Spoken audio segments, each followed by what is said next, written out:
Bago matapos ang 2019, maswerte pang nakabiyahe sa iba't ibang mga bansa ang Ride PH.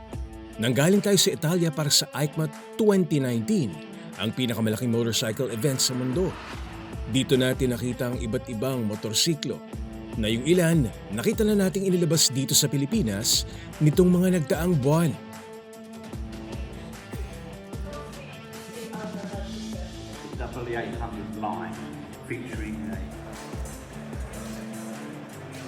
Ilang araw lang matapos ang trip ko sa Italy, dumiretso agad tayo sa India. Ang pakay namin doon, makita ang mga planta ng Bajaj. Ang manufacturing giant na nasa likod ng popular na dito sa Pilipinas na Bajaj RE. At ang mga bagong labas lang na modelo ng Bajaj Maxima Z at Bajaj Maxima Cargo. Kasama ng Ride PH sa pagbisita sa India ang mga local dealer ng Tri-Motors Technology Corporation, ang exclusive distributor ng Bajaj sa Pilipinas. Paglapag namin sa India, para ka rin nasa Pilipinas. Ang mga kalsada, pati mga uri ng sasakyan halos pareho. Yun nga lang, mas marami silang tao, sobra dami. Katunayan, nasa mahigit 1.3 billion ang populasyon ng India, ikalawa sa pinakamarami sa buong mundo, kasunod ang China. At sikat na sikat dito ang mga sasakyan ng Bajaj. Kaya wala pa kami sa planta, kita na namin ang maraming Bajaj sa mga daan.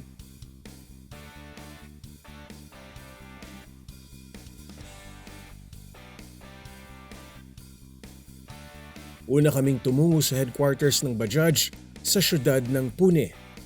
Maaring hindi pamilyar sa ordinaryong Pinoy ang pangalang Bajaj, pero isa ito sa pinakamalaking kumpanya sa India. 75 years na itong nag-ooperate at ikatlo ito sa pinakamalaking manufacturer ng motorsiklo sa buong mundo. Bukod sa tri-wheelers, sa planta rin nila ginagawa ang iba pang mga brand ng motorsiklo tulad ng KTM. Para sa Tri-Motors, importante na makita ito ng aktwal ng dealers ng Bajaj sa Pilipinas kaya nila inorganisa ang biyaheng ito. Right now we have 12 dealers. Some of them have been with us from the very start. But actually we really wanted, for the past 2 years we've been trying to organize a trip to bring the dealers, show them the factory, show them how big, how mighty Bajaj is. This is it. I'm sure they'll come out of here very impressed, very confident that this product, of course we tell them all about the strengths, the testing of the product, but for them to come here and see the manufacturing process, we think it's right up there with the Japanese manufacturing. Tatlo ang naglalakihang planta ng Bajaj sa India. Napuntahan namin ang mga ito at nakita namin ang makabagong sistema at high-tech na equipment na ginagamit nila sa paggawa ng 2-wheel at 3-wheel na mga sasakyan.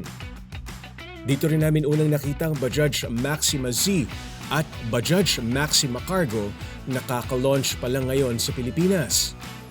Mas malalaking bersyon ito ng best-selling na Bajaj RE. We have a flatbed cargo that is, I think there's over 100 applications, from delivery vehicle to trash collection to anything you can think of can be done with a flatbed. This vehicle I think will do very well because it has a larger size. We like to overload our current vehicle, but it would be better if we just took a larger vehicle and had more capacity. It has a bigger engine. Nakakalula ang kapasidad ng mga planta ng Bajaj. Ang isa kasi sa mga ito, kayang gumawa ng hanggang 4,000 units ng tri-wheelers kada araw. At kahit mass-produced, hindi naman daw nakokompromiso ang kalidad. It is also very different from other factories because every person working there is minimum diploma engineer. And that is the reason we have a good sense. Everybody working there has a different level of understanding on quality, what is supposed to do, how is it supposed to do, etc. So it's not the ordinary unskilled or skilled labor only. Pagkatapos mag-tour sa mga planta ng Bajaj, dumiretso na kami sa aming hotel kung saan nagkaroon ng kaunting programa para sa aming mga Pinoy. Local Indian delicacies ang aming kinain at nanood din kami ng ilang tradisyonal na Indian dances. Pati dealers, napasabak nga sa pagsayaw.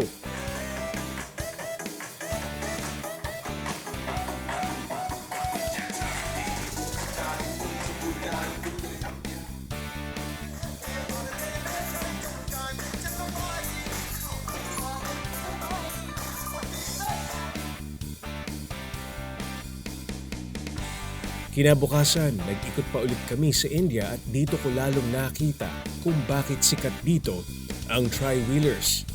Masikip ang mga kalsada at napakarami ring tao. Dalawang bagay na meron din tayo sa Pilipinas.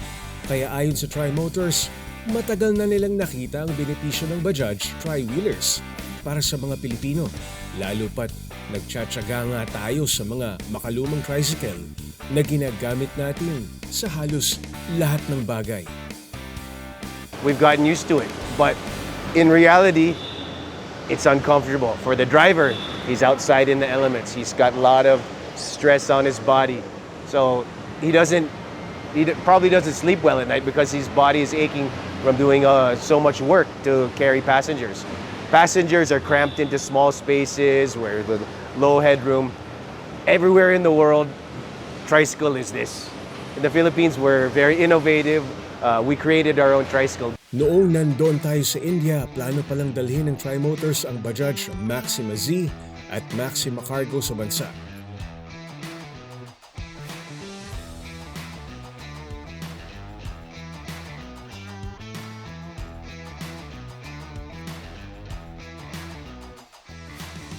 Ngayong nandito na ang dalawang Bajaj models, hindi rin magtatagal ang isusunod na nila ang isa pang model na nakita namin sa kanilang planta. Very soon, we'll go electric. We actually just came from the other side. We have a four-wheeler, we have a quadricycle, so the range is expanding. We started out just saying, okay, let's bring in one product, let's get it established, let's replace the tricycle. Now, it's growing. So the whole line, I think, will be very applicable. Electric is something we're very, very excited about. Umaasang Tri-Motors na lalo lang lalakas ang interes ng mga Pinoy. Ngayong may iba't ibang models na ng Bajaj na pwede nilang magamit pang commute o pang negosyo. Kampante sila dahil sa world-class na facility ng Bajaj sa India. Patuloy lang tataas ang kalidad ng tri-wheelers sa ating bansa.